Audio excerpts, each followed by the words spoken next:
Sosok Ade Londok membawa kabar sedih setelah lama tak muncul di layar kaca memberikan hiburan. Nama Ade Londok melambung setelah video Dading mengolehnya viral di media sosial. Setelah lama vakum dari hiburan, Ade Londok dikabarkan terbaring di rumah sakit, bahkan dikatakan kritis oleh keluarga. Kondisi Ade Londok dikabarkan semakin memburuk pasca keluar dari rumah sakit. Dalam unggahan di salah satu kanal YouTube-nya terkuak penyebab kondisi pilu Ade Londok.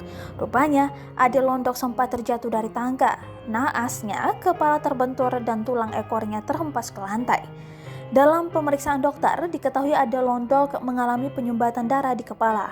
Hingga kini Ade Londok disebutkan belum sadarkan diri. Tak lagi dirawat di rumah sakit, kondisi Ade Londok kian memburuk. Hal itu dikabarkan oleh keluarganya di kanal YouTube yang sama. Kondisi Mang Ade saat ini memburuk, ada penyumbatan darah di kepalanya akibat terjatuh dari tangga. Tulis admin di kanal YouTube Ade Londok Official. Turut mengabarkan pula kondisi Ade Londok sang kakak Ujang Itok tampak pilu. Ujang menyebutkan bahwa kabar Ade Londok kritis itu benar adanya.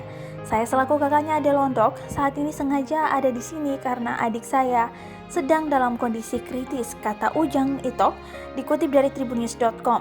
Berkenaan dengan kondisi Ade Londok, Ujang Itok juga mengurai permintaan maaf. Ujang ingin agar khalayak bisa memaafkan kesalahan Ade Londok semasa hidupnya. Dalam kesempatan itu pula tim Ade Londok menyantumkan kontak keluarga Mang Ade. Tim juga mencantumkan nomor rekening jika khalayak ingin berdonasi untuk Ade Londok.